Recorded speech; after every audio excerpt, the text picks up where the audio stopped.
जय हिंद dear student. Physics time के यूट्यूब चैनल पर आप सबका स्वागत है। आज हम लोग जो हेडिंग इस लेक्चर में करने चल रहे हैं उसका नाम है Boltzmann canonical distribution. Boltzmann canonical distribution इस वाली हेडिंग में सबसे पहले तो हम ये देखेंगे कि स्टैटिस्टिकली बोल्ट्जमैन ने क्या कहा था। तो इसका स्टेटमेंट क्या है, या according to the Boltzmann canonical distribution law के अकॉर्डिंग क्या है, if a system is in thermal equilibrium. अब बेटे हमें थर्मल इक्विलिब्रियम बताने की ज़रूरत नहीं है, आपको पता है कि थर्मल इक्विलिब्रियम में क्या होता है।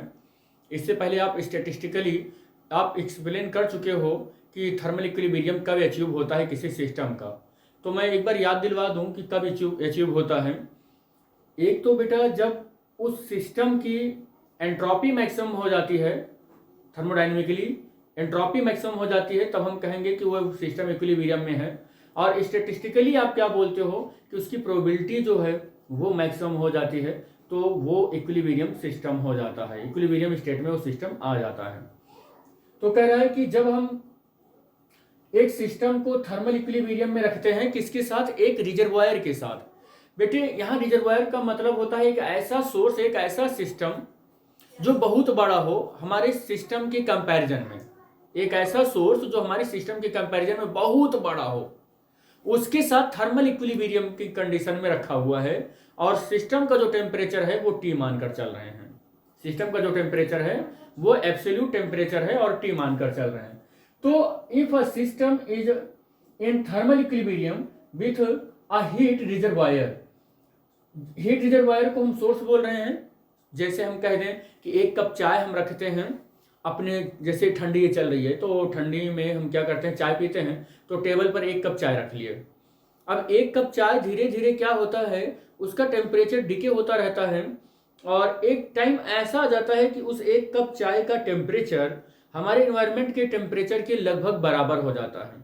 दोनों का टेम्परेचर बराबर हो जाता है। हमारे एक कप चाय का को अगर हम सिस्टम मान लें तो सिस्टम से एनर्जी गई और रिजर्वायर यानी कि सिंक में चली गई, हमारी सराउंडिंग में चली गई, और दोनों सेम टेम्परेचर पर आ गए। और जब दोनों सेम टेम्परेचर पर आ गए तो हम ये कहेंगे कि ये थर्मल इक्विलिब्रियम में आ गया।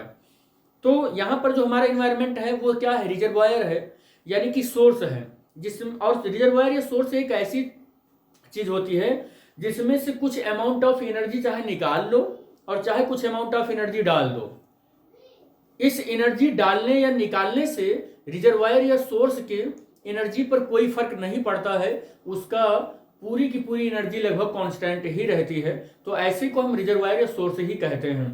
तो कह रहा है कि अगर किसी रिजर्वायर या सोर्स के साथ किसी सिस्टम जिसका टेम्परेचर टी है उसको हम थर्मल इक्विलिब्रियम में रखते हैं, तो कह रहा है, क्या कहता है कि एक ऐसा माइक्रोस्टेट एक ऐसा माइक्रोस्टेट, यहां पर देखिए, यहां पर then the probability of this system to be found in the microstate of the energy EI is proportional to e to the power minus EI KT, where K is the Boltzmann constant। तो कह रहा है कि इस system के microstate की energy EI में पाए जाने की जो प्रोबेबिलिटी है वो probability e to the power minus EI upon KT के प्रोपोर्शनल होती है।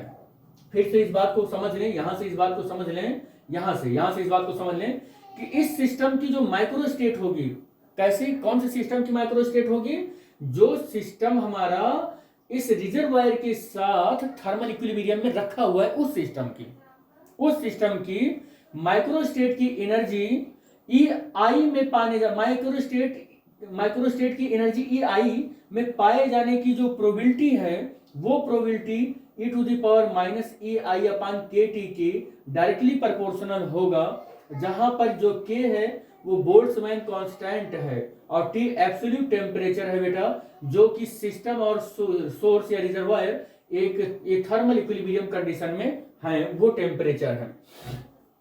यहां से ये प्रोपोर्शनलिटी का सिंबल हटेगा बेटे, तो एक कांस्टेंट आ जाएगा जिसको हम कहेंगे c, और पी आई, यानी कि पी आई का मतलब है कि हमारा जो माइक्रोस्टेट देखा जा रहा है ith टर्म वाला, उसकी प्रोबेबिलिटी देखी जा रही है equal to c e to the power minus E I upon K T, और यहां पर c प्रोपोर्शनल कांस्टेंट है, और जो c है उसकी प्रॉपर्टी भी यहां पर एक्सप्लेन हो रही है कि c है क्या चीज।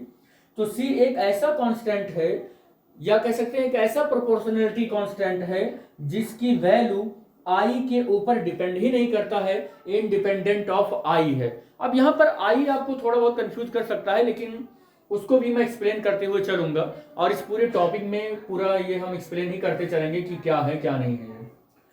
इस चीज को हमको प्रूव करना है। अब इसको प्रूव करने के लिए, ये तो था Boltzmann canonical distribution. Boltzmann canonical distribution क्या था कि कोई सिस्टम किसी रिजर्वायर के साथ थर्मल इक्विलिब्रियम में है और उस सिस्टम का टेम्परेचर T है, तो उस सिस्टम के जो micro state of energy EI का जो है, उसकी जो प्रोबेबिलिटी है, वो प्रोबेबिलिटी e⁻⁻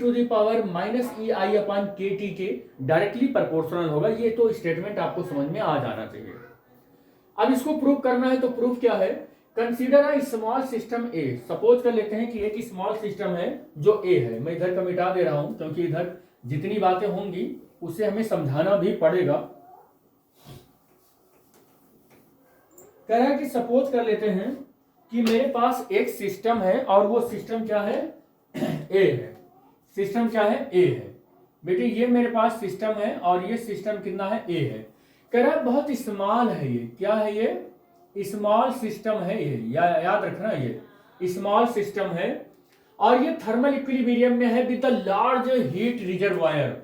ये बहुत बड़ा कोई यहां पर ऐसे सिस्टम है, ये लार्ज हीट रिजर्वायर है, लार्ज हीट रिजर्वायर है और उसके साथ ये थर्मल इक्विलिब्रियम में है। कैसा है ये? थर्मल इक्विलिब्रियम में है, ये थर्मल इक्विलिब्रियम में है बेटा, ठीक है। और जिसका एब्सोल्यूट टेम्परेचर T है, थर्मल इक्विलिब्रियम में है तो इसका एब्सोल्यूट टेम्परेचर क्या है? T है। कह रहा है रिजर्वायर ए डैश, जो रिजर्वायर है इसका नाम कितना है? ए डैश है। Reservoir A dash is too so large, बहुत बड़ा है।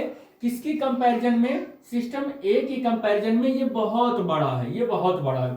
भाई आपको ऐसे देख लो, हमने अभी आपको एग्जांपल दिया कि एक कप चाय आप रख देते हो आप ऐसे एक टेबल पर या कहीं पर, तो वो एक कप चाय आपके सराउंडिंग के रेस्पेक्ट में क्या है? नेग्लिजिबल है। लेकिन धीरे धीरे आप देखते हो कि आपके एक कप चाय का हीट जो है वो ट्रांसफर हो जाता है इन्वायरमेंट को, और दोनों कुछ देर बाद इक्विलिब्रियम टेम्परेचर पर आ जाते हैं, इनको दोनों का टेम्परेचर सेम हो जाता है।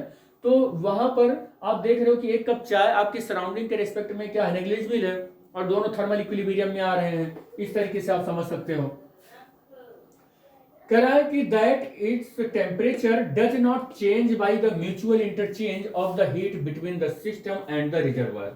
कह रहा है ना कि जो रिजर्वायर ए डैश है वो बहुत बड़ा है सिस्टम ए की कंपैरिजन में, and its temperature does not change. जब ये हमारा ए वाला सिस्टम एक सोर्स या रिजर्वायर, सोर्स को ही हम रिजर्वायर भी बोलते हैं, सोर्स या रिजर्वायर के साथ जब म्यूचुअल कह सकते हैं कांटेक्ट में, ऐसा कह सकते हैं कांटेक्ट में आते हैं, और वो जब क्या करते हैं? इक्विलिब्रियम कंडीशन में आते हैं, तो कह रहा है कि उसका टेम्परेचर नहीं चेंज होता है, इसका टेम्परेचर नहीं चेंज होता है। हमने आपको पहले ही बताया कि रिजर्वायर एक ऐसा सोर्स होता है जिससे कुछ अमाउंट ऑफ एनर्जी डालो या कुछ अमाउंट ऑफ एनर्जी निकालो, उसके टेम्परेचर पर, उसके हीट पर कोई फर्क नहीं पड़ता है। इस ऐसे कह सकते हैं कि चीज को ही हम क्या बोलते हैं? रिजर्वायर बोलते हैं या सिस्टम बोलते हैं, ठीक है। ये होता है। आप ऐसे देखो बेटे, ऐसे देखो, आप अपने इन्वायरमेंट से ही सब कुछ सीखते हो। आप अपने इन्वायरमेंट को ही एग्जाम्पल में सेट करो ना। आप देखो, आप चाहते हो कि आपको अगर लग रहा हो कि कुछ हीट डालते हैं या निकालते हैं तो रिजर्वायर पर फर्क पड़ता है, तो आपको ऐसे एग्जाम्पल देख लो। आप एक पूरे गाँव में मान लो कि आग लग गया, और पूरे गांव में जब आग लग गया तो आप जाके देख रहे हैं पूरा का पूरा गांव जल रहा है, लेकिन आप उससे 1 किलोमीटर, आधा किलोमीटर, 100 मीटर, 500 मीटर दूर पर आप थर्मामीटर लेकर खड़े हो जाइए और टेम्परेचर मेजर करिए, तो एनवायरनमेंट का टेम्परेचर पर कोई फर्क ही नहीं पड़ता है। वो टेम्परेचर वही का वही बताता है जो आग लगने से पहले था, और आग लगने के बाद भी वही टेम्परेचर बता रहा है। क्या है हमारा एनवायरनमेंट?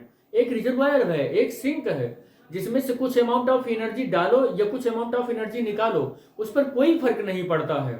कुछ देर बाद वो पूरा का पूरा सिस्टम इक्विलिब्रियम में आ ही जाता है। तो वही चीज यहाँ पर भी है कि इस सिस्टम को अगर हम बहुत बड़ा जो हमारे रिजर्वायर में उसके साथ कांटेक्ट में रख देते हैं, तो कुछ देर बाद या हम क्या देखते हैं, उसका टेम्परेचर अनचेंज रहता है, वो इक्विलिब्रियम कंडीशन में ही रहता है between the source, between the system and the reservoir. कह रहा let the system A B in a micro state I of energy E आई।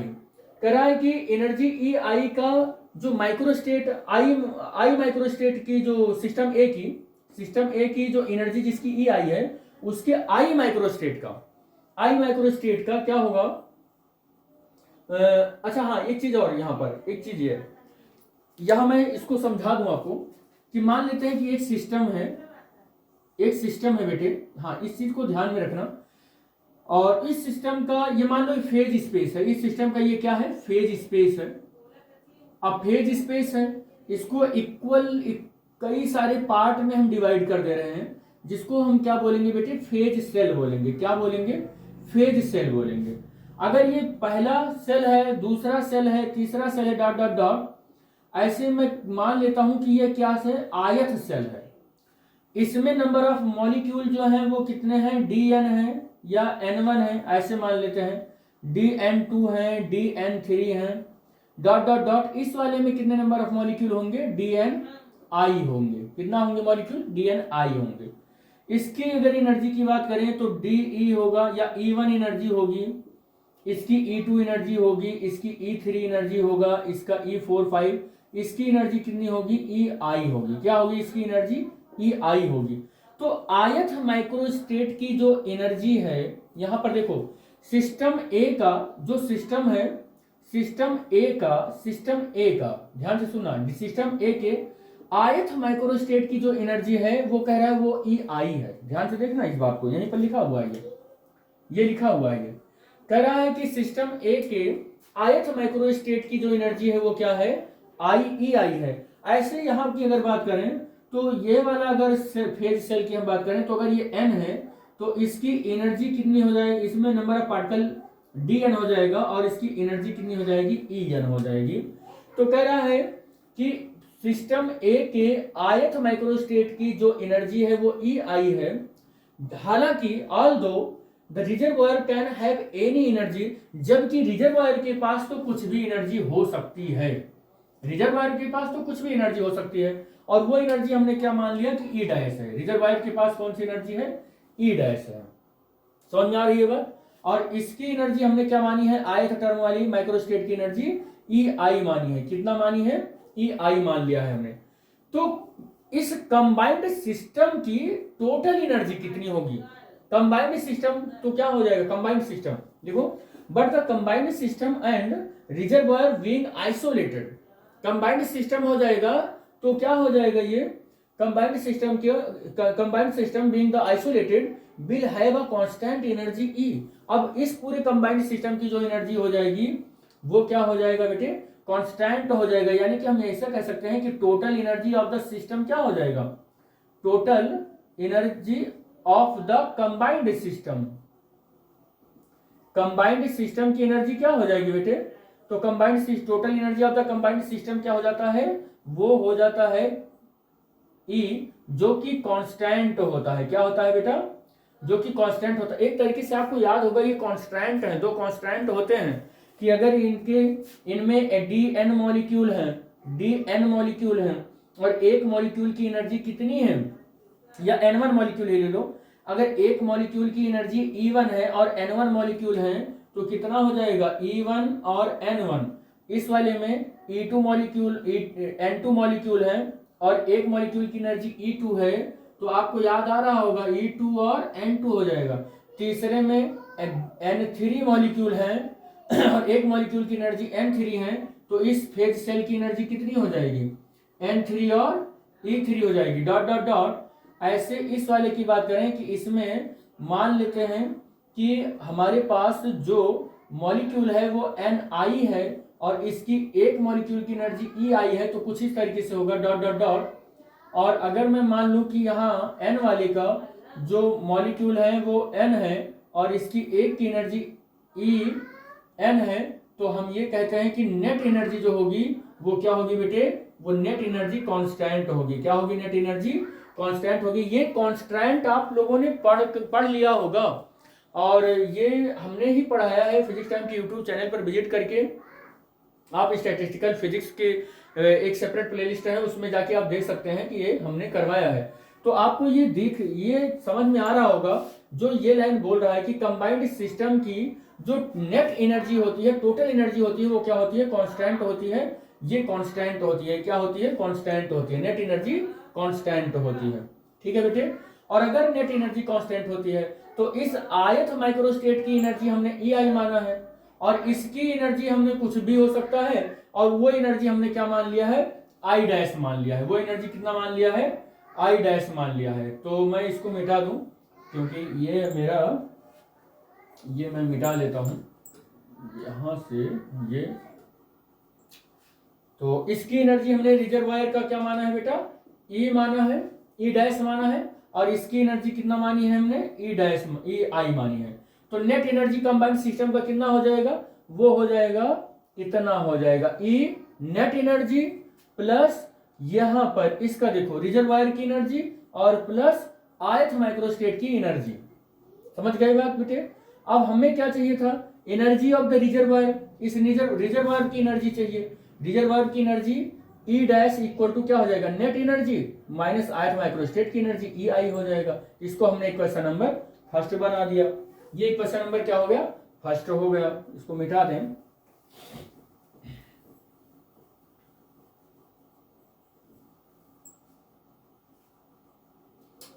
तो यहां से आगे बढ़ते हैं। देखो ये इक्वेशन नंबर फर्स्ट हो गया। अब क्या? Let the number of accessible microstate of the system be omega I. ऐसा मान लेते हैं कि number of accessible microstate of the system, system की एक्सेसिबल माइक्रोस्टेट का जो नंबर है कितना होगा? सिस्टम के एक्सेसिबल, या हम ऐसे ही लिख देते हैं, number of accessible microstate of system वो कितना होगा? ओमेगा ई होगा। ओमेगा ई होगा। Number of accessible microstate of the system omega E. हम मान लेते हैं ये जो मेरा सिस्टम है ना, इस सिस्टम के अंदर कितने एक्सेसिबल माइक्रोस्टेट बने हैं? ओमेगा ई बने हुए हैं। अब इसी तरीके से रिजर्वायर में मान लेते हैं कि कितने एक्सेसिबल माइक्रोस्टेट बनते हैं, तो इसके अंदर मानते हैं। इसका दूसरा जंक्शन क्या है? इसके लिए क्या लिखते हैं कि नंबर ऑफ एक्सेसिबल माइक्रोस्टेट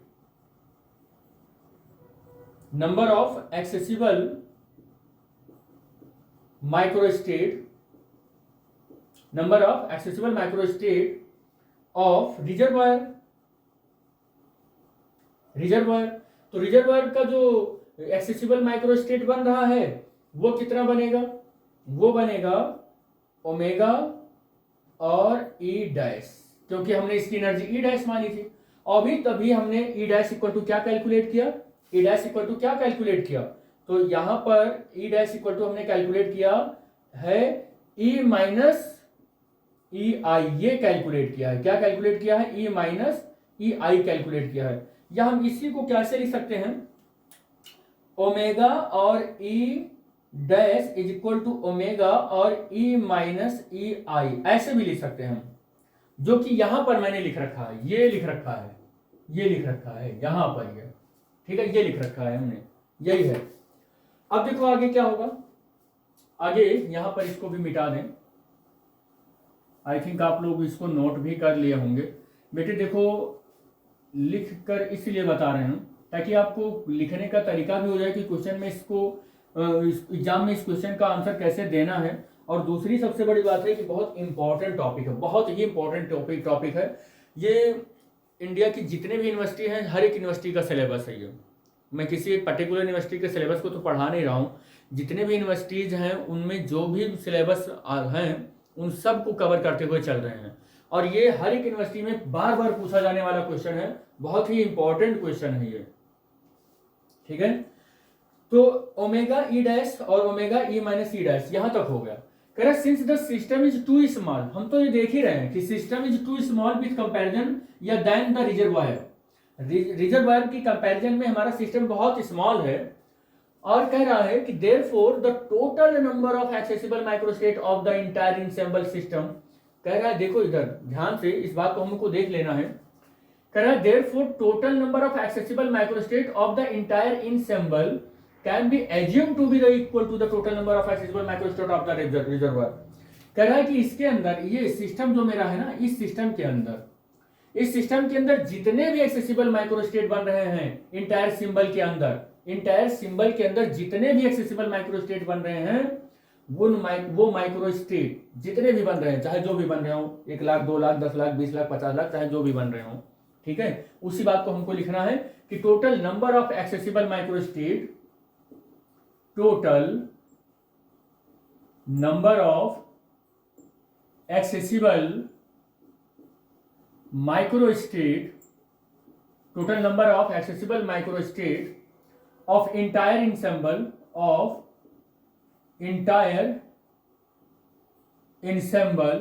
ये किसके इक्वल होता है, ऐसा माना जा रहा है, ये किसके इक्वल होता है, ये मान सकते हैं आप टोटल नंबर ऑफ, किसके इक्वल मान रहे हैं, total number of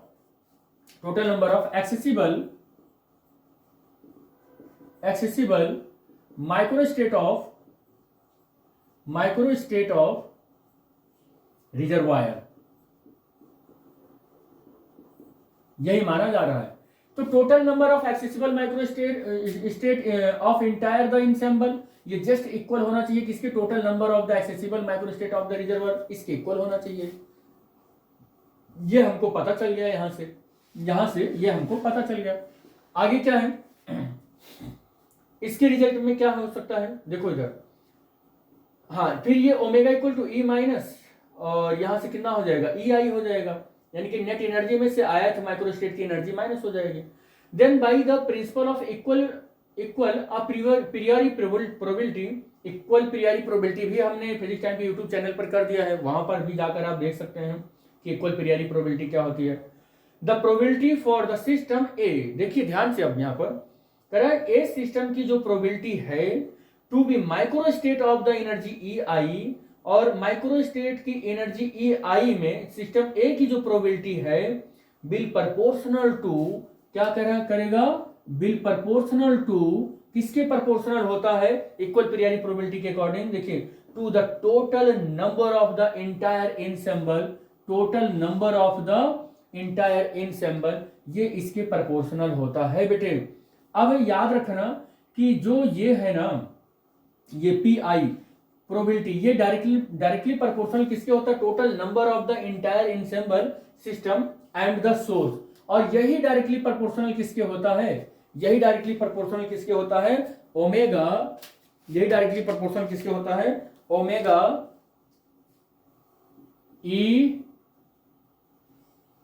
E prime के इक्वल होगा, किसके इक्वल होगा, ओमेगा ई प्राइम के इक्वल होगा। और यू नो वेरी वेल, अभी थोड़ी देर पहले आपने देखा कि ये जो हमारा है ना, ये किसकी एनर्जी है, ये रिजर्वायर की एनर्जी है, उससे एसोसिएटेड क्या है, ये थर्मोडायनेमिकल प्रोबेबिलिटी है। और ये नंबर आप देखो किसके बराबर है, देखो आप किसके बराबर है, रिजर्वायर के एक्सेसिबल माइक्रोस्टेट की टोटल नंबर किसके बराबर है, ये इंटायर एनसेम्बल के एक्सेसिबल माइक्रोस्टेट के बराबर है। यानी कि हम ओमेगा ई डैश को क्या लिख सकते हैं, ओमेगा ई डैश को लिख सकते हैं, देखो ई डैश इक्वल टू, थोड़ी देर पहले अभी यहां कैलकुलेट किए थे, क्या कैलकुलेट किए थे, ओमेगा और ई माइनस ई आई, ये कैलकुलेट किया था हमने। इसका मतलब ये होगा कि पी आई प्रोपोर्शनल और ओमेगा ई आई डैश की जगह पर क्या लिख सकते हैं, ओमेगा और ई माइनस ई आई लिख सकते हैं। यहां पर ध्यान से देखना, ये हम लिख सकते हैं, क्या लिख सकते हैं कि P I proportional omega E minus E I, ये यहां पर लिख सकते हैं। प्रोपोर्शनल का सिंबल भी हटा दो बेटे, प्रोपोर्शनल का सिंबल भी हटा दो आप। प्रोपोर्शनल का सिंबल हटेगा तो एक कोई कांस्टेंट हमको इंट्रोड्यूस करवाना पड़ेगा इस इक्वेशन में, और वो इंट्रोड्यूस जिस कांस्टेंट को हम करवा रहे हैं उसका नाम बी है, और यहाँ ओमेगा हो जाएगा और ई माइनस क्या हो जाएगा, ई आई हो जाएगा। और you know very well, ith microstate की एनर्जी है और ये रिजर्वायर की एनर्जी है, नेट एनर्जी है, और ये थर्मोडायनेमिकल प्रोबेबिलिटी है, और ये बी एक को हमने प्रोपोर्शनल का सिंबल हटाया तो कांस्टेंट ले लिया। ये इस तरीके से यहाँ पर हो जाएगा। देखिए B is the proportional constant, ये यहाँ पर बता भी देते हैं, where B is the proportional constant proportional constant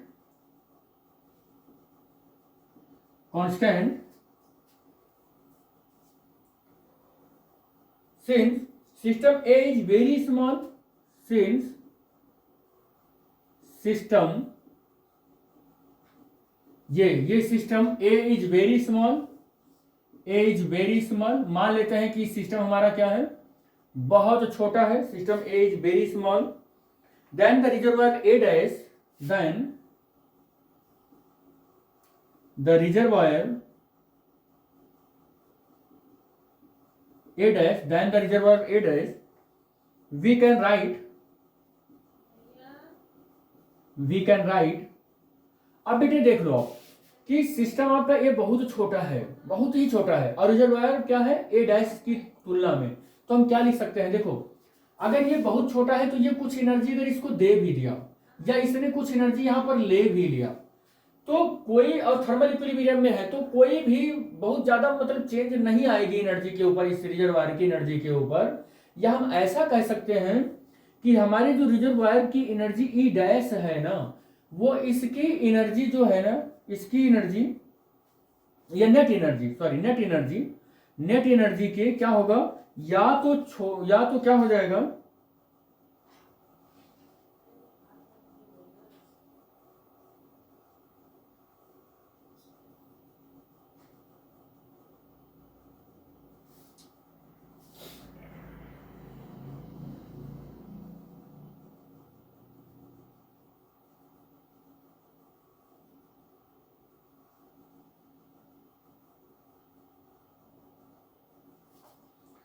हाँ एनर्जी के लगभग क्या हो जाएगा ये, लगभग, हाँ यहां पर एक चीज और बता दें आपको, पहले उस बात को समझ लें कि हमारा जो ये है ith माइक्रोस्टेट की एनर्जी ई आई है, ये ई आई, ये इसकी क्या कहानी होगी, इसकी एनर्जी या तो कम होगी या बराबर होगी किस एनर्जी से, ये कैपिटल ई वाली एनर्जी से।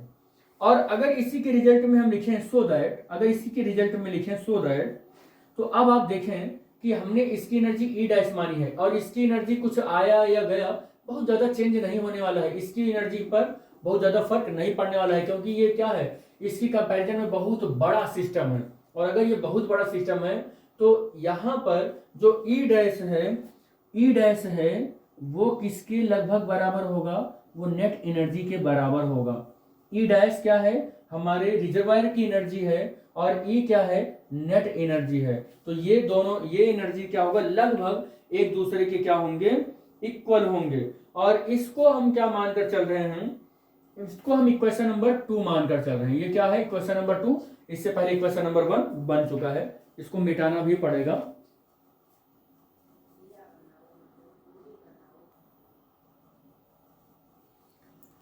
तो बेटे हमने क्या देखा कि ith माइक्रोस्टेट की जो एनर्जी है ये नेट एनर्जी से या तो कम होगी या इक्वल हो जाएगी, या हम इसको नेग्लिजिबल कर दें, अगर हम इसको नेग्लिजिबल कर देते हैं इस वाले पार्ट को, तो फर्स्ट इक्वेशन जो मेरा बना था, ये नेट एनर्जी जो बनी थी ith टर्म की एनर्जी और हमारे ith टर्म की एनर्जी और ई प्राइम यानी कि जो हमारा रिजर्वायर था उसकी एनर्जी के बराबर था। तो जो हमारा रिजर्वायर की एनर्जी बनी थी E dash is equal to क्या बना था, ई माइनस ई आई, इसी को हमने कहा था कि क्वेश्चन नंबर फर्स्ट है। ये क्या था, ये क्वेश्चन नंबर फर्स्ट था, ये मिटा दिया है मैंने, इसलिए मैंने फिर से इसको बता दिया आपको। ये क्वेश्चन नंबर फर्स्ट है। इस क्वेश्चन नंबर फर्स्ट में ई आई वाली एनर्जी को नेट एनर्जी के रिस्पेक्ट में बहुत कम एनर्जी है ये, तो अगर हम इसको नेग्लिजिबल करते हैं तो हमको क्या मिल जाता है, E dash is equal to E मिल जाता है। क्या मिल जाता है, E dash equal to E, लगभग इसी के बराबर हो जाता है, जो कि यहां पर मैंने लिखा कि E dash is approximately equal to the net energy E के इक्वल हो जाएगा। अब यहां पर देखें कि now we can expand the log omega E minus E I. अगर हम लॉग ओमेगा अगर यहां पर लेकर और इसको एक्सपेंड करते हैं और टेलर थ्योरम लगा देते हैं, या टेलर एक्सपेंशन से इसको एक्सपेंड करते हैं, और एक्सपेंड करने में एक चीज और ध्यान रखते हैं कि इसकी हायर जो डिग्री होती है उसको हम नेग्लिजिबल कर देंगे, ठीक है। जो ये फंक्शन है, इस फंक्शन की जो हाइयर डिग्री है, इन सब को हम क्या कर देंगे, नेग्लिजिबल कर देंगे, तो हटा देंगे।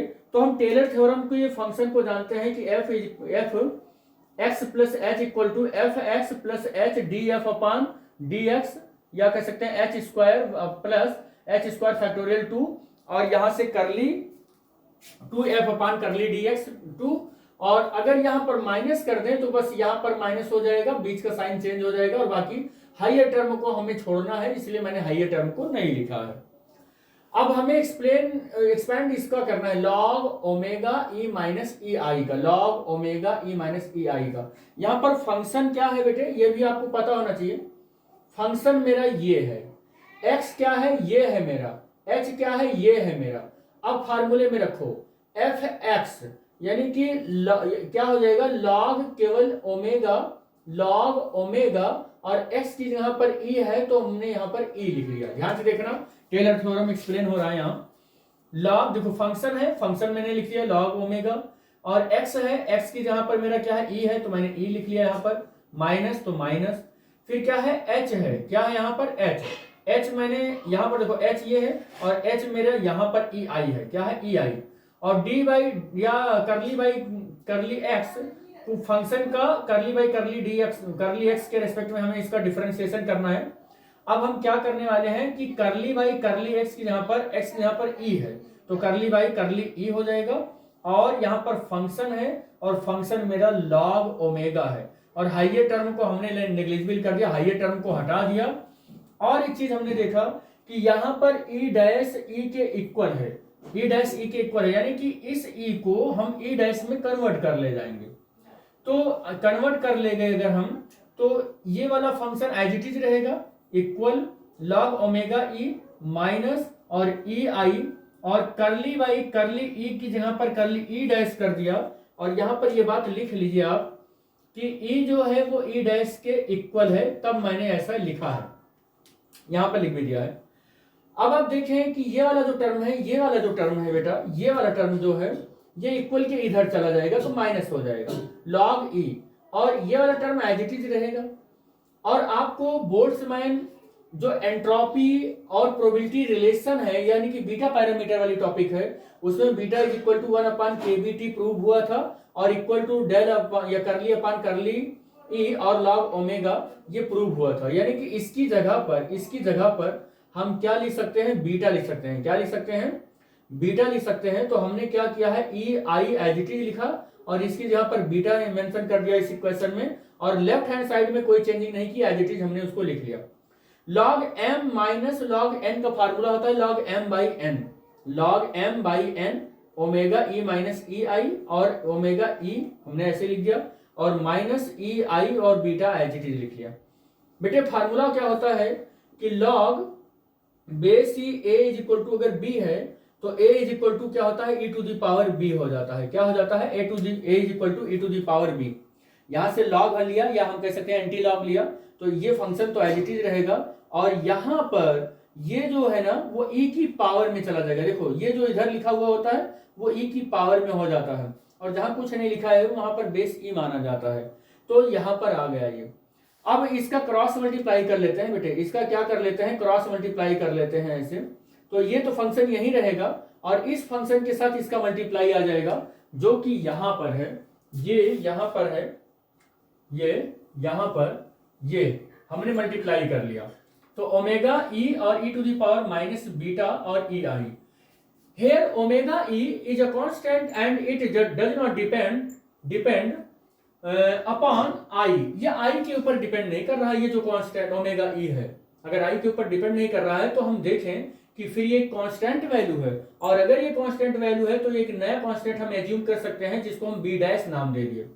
तो B dash is the another constant, B dash is the another constant, और omega E I equal to, और इसकी जगह पर मैं ओमेगा इंट्रोड्यूस करवा दिया इस एक्सप्रेशन में, और E to the power minus beta E आई।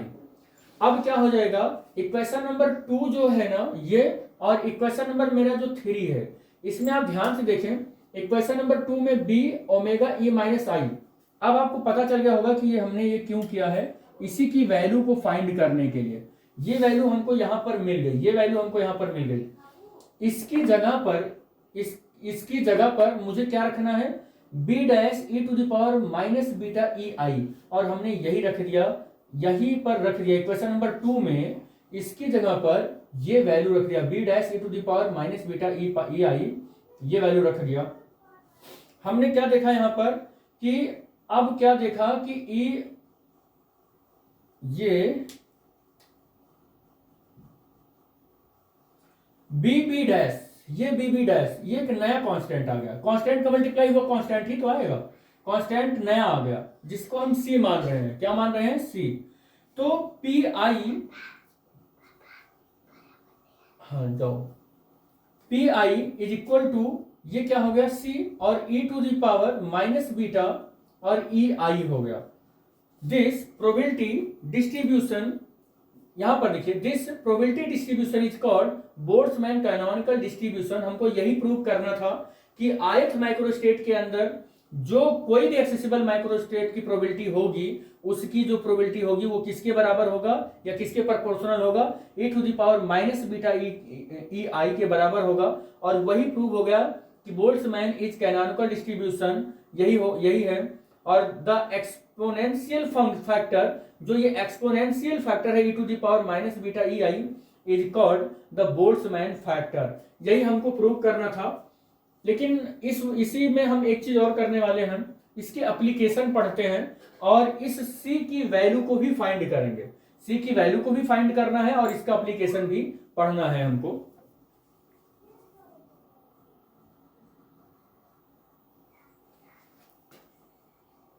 बेटे इस कांस्टेंट c को भी हमें क्या करना है, फाइंड करना है। तो इस कांस्टेंट c को फाइंड करने के लिए क्या करना होगा, एक हेडिंग लगाएंगे, इवैल्यूएशन ऑफ कांस्टेंट c। तो thus for the normalization condition that the total probability of the all possible microstate of the system is 1। देखो अगर आपके पास ये सिस्टम था और इस सिस्टम में बहुत सारे फेज सेल हैं और phase cell 1 2 3 dot dot dot dot dot, मान लो ये आयत फेज सेल हो गया, तो और ऐसे कितने तक जाएगा, ये nth तक जा रहा है मान लो। तो अब आप देख लें कि फर्स्ट वाले सेल की प्रोबेबिलिटी P1, सेकेंड वाले की प्रोबेबिलिटी P2, थर्ड वाले की प्रोबेबिलिटी P3, ऐसे इसकी प्रोबेबिलिटी PI, इसकी प्रोबेबिलिटी क्या हो जाएगा Pn। इन सारे फेज सेल की प्रोबेबिलिटी को ऐड कर दो, P1 P2 P3 dot dot dot PI plus dot dot dot और Pn। तो इसकी नेट जो प्रोबेबिलिटी आएगी वो नेट प्रोबेबिलिटी यहां पर कैसे लिख सकते हैं, इसको, इस नेट प्रोबेबिलिटी को सिग्मा P लिख सकते हैं या हम उसको P नेट लिख रहे हैं और ये प्रोबेबिलिटी 1 आएगी। आप पढ़ते नहीं है कि प्रोबेबिलिटी जैसे किसी सिक्के को उछाला तो उसकी प्रोबेबिलिटी 1/2 हेड आने की और 1/2 टेल आने की, नेट प्रोबेबिलिटी 1/2 प्लस 1/2 1 आ जाता है। तो प्रोबेबिलिटी क्या हो गई, हर एक सेल में जो यहाँ पर प्रोबेबिलिटी आई वो P1 P2 P3 ऐसे आई और टोटल जो प्रोबेबिलिटी आई वो कितना हो गया, 1 हो गया।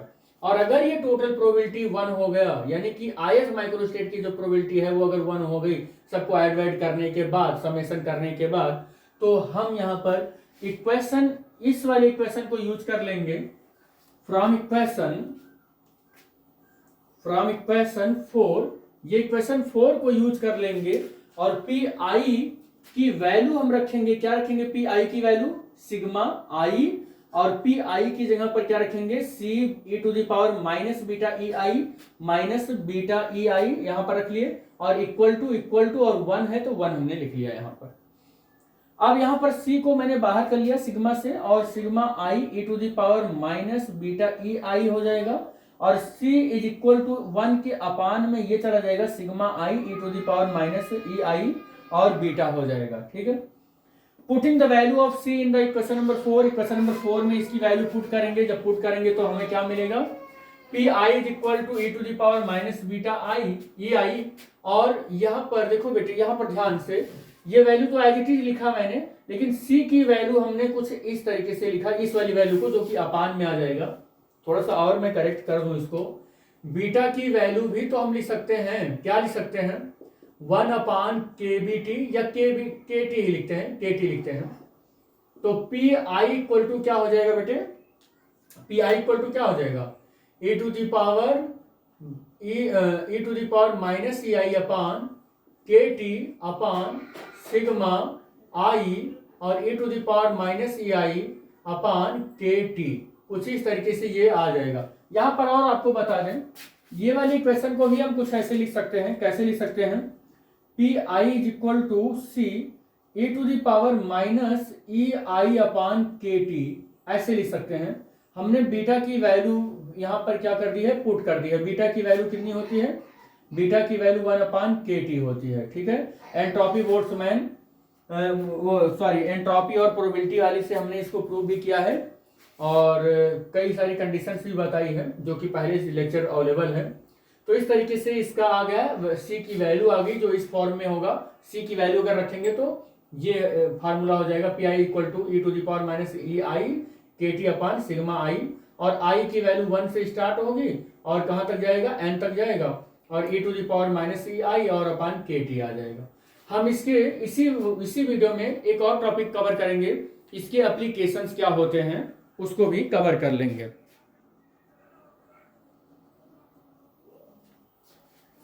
बेटे, एप्लीकेशन से पहले हम कंक्लूजन देख लेते हैं कि क्या निकल कर आया कंक्लूजन बोल्ट्जमैन कैनोनिकल डिस्ट्रीब्यूशन से। तो कंक्लूजन फर्स्ट निकल कर आया कि at a given temperature the probability of the finding the system is the lower energy state is more as the compare to that the higher energy state. क्या conclusion निकल कर आया इस प्रोबेबिलिटी से कि कोई भी सिस्टम उस स्टेट में रहना चाहता है जिसमें कि उसकी एनर्जी कम से कम हो, बहुत हायर स्टेट की एनर्जी में रहना नहीं चाहता है। ये पहला कंक्लूजन निकल कर आया कि कोई भी सिस्टम हायर एनर्जी स्टेट में नहीं रहना चाहता है बल्कि वह लोअर एनर्जी स्टेट में रहना चाहता है। तो at the given temperature the probability of the finding the system, उस सिस्टम की प्रोबेबिलिटी आप फाइंड करो जो भी गिवन टेम्परेचर पर सिस्टम को दिया गया है, उसकी lower energy state is the more compare to that the higher energy state. दूसरा क्या है कि in the given energy state the probability of the finding the system is the higher temperature is the more compare to that the lower temperature. कुल मिला के यही बात है कि गिवन एनर्जी स्टेट अगर है तो probability of the finding the system की प्रोबेबिलिटी फाइंड करने के लिए एट द हायर टेम्परेचर पर is the more as compare to that at the lower temperature. यहां से ये हो जाएगा। एप्लीकेशन की अगर हम बात करें तो एप्लीकेशन क्या है कि to calculate the mean value. दो एप्लीकेशन हमें यहाँ पर हमने लिखा है, एक तो मीन वैल्यू कैलकुलेट करने में और दूसरा interpretation of the temperature calculate करने में। तो मीन वैल्यू क्या होता है कि it is used to calculate the mean value of the various characteristic parameter. बहुत सारे ऐसे वेरियस कैरेक्टरिस्टिक पैरामीटर होते हैं जिनकी मीन वैल्यू को हमको कैलकुलेट करना होता है। हम एग्जाम्पल के तौर पर कह सकते हैं कि जैसे प्रेशर होता है, ऐसे बहुत सारी चीजें होती हैं जिनकी मीन वैल्यू हमको कैलकुलेट करना होता है। तो उनकी मीन वैल्यू की या कह सकते हैं कि उनके कैरेक्टरिस्टिक यहाँ पर mean value of the various characteristic हमें कैलकुलेट करना है डिफरेंट पैरामीटर के। तो of the system which in the thermal contact, जब हम कोई भी बॉडी थर्मल कांटेक्ट में हो या इक्विलिब्रियम कंडीशन में हो तो हम x bar is equal to और x equal to sigma P I और एक्स आई। ये जो यहाँ पर है लिखा हुआ है, क्या नाम है इसका? सिग्मा क्या नाम? एक्स। और इसे बोला जाता है, इसे क्या बोला जाता है? इसका नाम है एक्सपेक्टेशन ऑफ एक्स। इसको क्या पढ़ा जाता है बेटे? एक्सपेक्टेशन ऑफ एक्स पढ़ा जाता है। और X bar is equal to X I और पी आई की वैल्यू रख दी गई, पी आई की वैल्यू रख दी गई A to the power minus beta E I upon sigma I, और क्या हो जाएगा यहां से A to the power beta I E I, और यहां से एक्स इक्वल टू बीटा की वैल्यू रख देंगे। बीटा की वैल्यू क्या होता है? 1 अपान के टी। तो हमने यहाँ पर 1 अपान के टी रख दिया, यहाँ पर भी 1 अपान के टी रख दिया। तो thus it can be use to calculate the mean energy. इसका यूज कहां पर हम करते हैं? जब मीन एनर्जी कैलकुलेट करना होता है या मीन प्रेशर कैलकुलेट करना होता है किसी गैस का, and to find the magnetic property. और जब किसी सब्सटेंस की मैग्नेटिक प्रॉपर्टी फाइंड करना होता है, place in the magnetic field, किसी मैग्नेटिक फील्ड में जो रखा हुआ है ऑब्जेक्ट, किसी भी मैग्नेटिक फील्ड में रखे हुए ऑब्जेक्ट की प्रॉपर्टी, मैग्नेटिक प्रॉपर्टी कैलकुलेट करना हो तब भी हम इसका यूज कर लेते हैं। दूसरा क्या है? Interpretation of the temperature. Temperature की कैलकुलेशन में हम इसका यूज करते हैं। According to the Boltzmann canonical distribution law, Boltzmann canonical distribution law के according the probability of the finding the system in the energy state E I energy state E I में system की probability अगर find करें और thermal equilibrium की condition में, in the thermal equilibrium condition with a heat reservoir at the absolute temperature T, और heat reservoir के साथ अगर वो थर्मल इक्विलिब्रियम में है और जिस सिस्टम की हम थर्मल प्रोबेबिलिटी फाइंड करने चल रहे हैं उसका टेम्परेचर अगर T है, तो प्रोबेबिलिटी का जो फार्मूला होता है P1, इसको P1 कर ले, आई नहीं, इसको P1 कर लेते हैं। ये क्या होगा, P1 is equal to C e to the power minus EI KT होगा। और अगर प्रोबेबिलिटी फाइंड करें उसी सिस्टम का एनर्जी स्टेट E2 में, तो क्या हो जाएगा सेम टेम्परेचर पर, तो क्या हो जाएगा ये, तब हो जाएगा P2 और C, और यहाँ EI है तो E2 हो जाएगा और KT हो जाएगा। और P1 अपन P2 को अगर हम डिवाइड कर दें, इससे इसको डिवाइड कर दें तो C से C कैंसिल हो जाएगा, और इस e की power minus EI upon KT के अपान में ये हो जाएगा e to the power minus E2 upon KT हो जाएगा। और यहाँ पर क्या होगा, लॉग दोनों साइड में ले लेंगे, तो बेटे लॉग दोनों साइड में जैसे ही लेंगे ना, हम क्या देखेंगे कि लॉग E की वैल्यू क्या हो जाती है, 1 हो जाती है। पूरा ये मेरा जो टर्म है वो यहीं पर आ जाएगा। और जब यहाँ पर देखें हमें क्या चाहिए, टेम्परेचर तक चाहिए, तो टेम्परेचर इक्वल टू जैसे ही लिखेंगे तो माइनस E1 माइनस E2 और माइनस कॉमन ले लेंगे तो E2 माइनस E1 हो जाएगा, और लॉग P1 अपान P2 यहाँ अपान में चला आएगा और K पहले से ही रहेगा। तो दिस इक्वेशन डिफाइन, ये इक्वेशन क्या डिफाइन कर रहा है, temperature according to the Boltzmann canonical distribution law, और यहाँ पर K जो है वो बोल्ट्जमैन कांस्टेंट है। तो अब ये जो बोल्ट्जमैन कैनोनिकल डिस्ट्रीब्यूशन है ये टोटल ये खत्म हुआ। हमने इसमें कितने टॉपिक को कवर किया बेटे, तो हमने इसमें बोल्ट्जमैन कैनोनिकल डिस्ट्रीब्यूशन कवर किया, इसका प्रूफ देखा, और फिर हम लोगों ने क्या देखा, इसका स्मॉल C की वैल्यू कैलकुलेट की, और फिर हमने क्या देखा, कंक्लूजन देखा और एप्लीकेशन देखा। तो एग्जैक्टली अगर ये सारे टॉपिक को देखते तो ये लेक्चर कम से कम 1.5 से 2 घंटे का हो जाता, और इसी बहुत लेक्चर लेंदी ना हो, इसी से बचने के लिए हमने थोड़ा सा बोर्ड पर लिख कर समझाने की ज़्यादा कोशिश की। आई होप आपको ये समझ में आया होगा। Thanks for watching the video. Thank you बेटा।